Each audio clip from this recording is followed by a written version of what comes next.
Since its introduction in 2009, the Mamba has been the flagship of Razer's mouse line. The company has produced plenty of other mice, some cheaper like the Death Adder, some targeted at specific genres like the Naga. But the Mamba remains the most expensive, high-tech, does-it-all mouse in the company's lineup.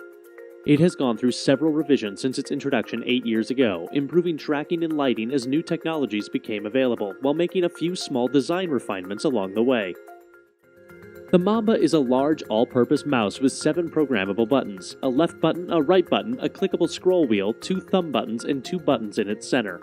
It's a comfortable layout that's only enhanced by textured rests for both the thumb and the 2 outermost fingers. The textures make the Mamba a pleasure for claw grip players, while its overall size and shape are sure to please the palm grip contingent.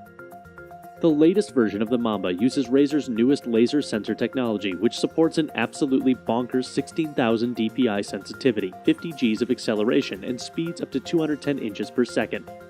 Suffice it to say, even the craziest Twitch mouser isn't going to be able to whip this thing around their desk fast enough to trip it up.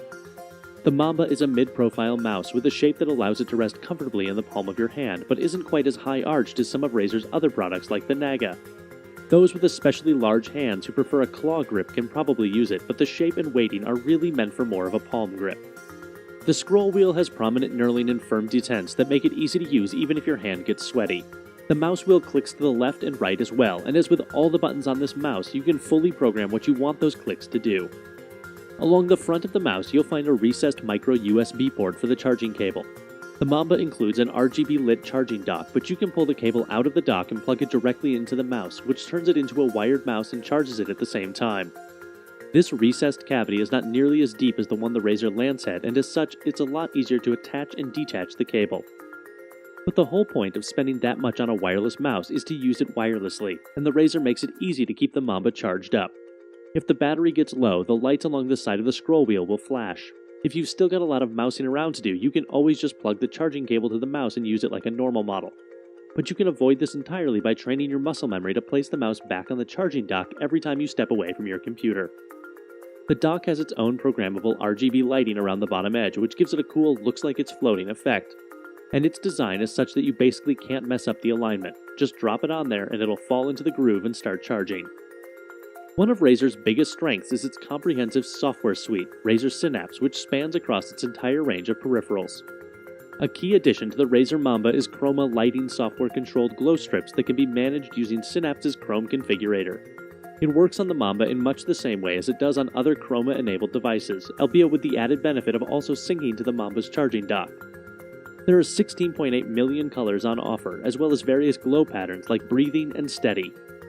Otherwise, not much has changed with the new Mamba in terms of software. You can still set up gaming profiles, select DPI values to toggle between using the switcher buttons on top of the mouse, create button macros, and modify the Mamba's polling rate. There's also the option to attach profiles to certain games. So if you load up League of Legends, for instance, you'll automatically get certain mouse settings that will be different to when you start playing Witcher 3.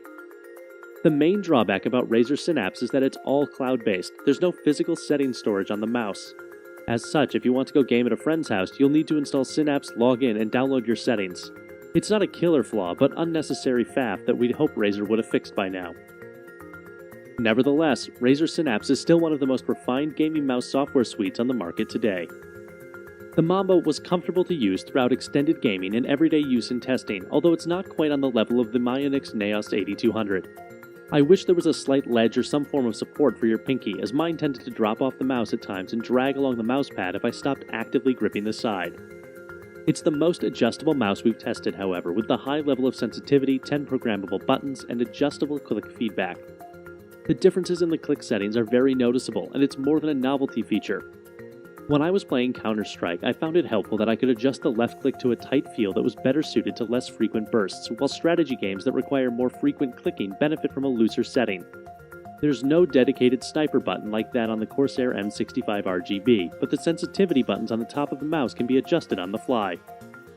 Gameplay with the Mamba is smooth, and the sensor can be adjusted through the software, which further improves the experience.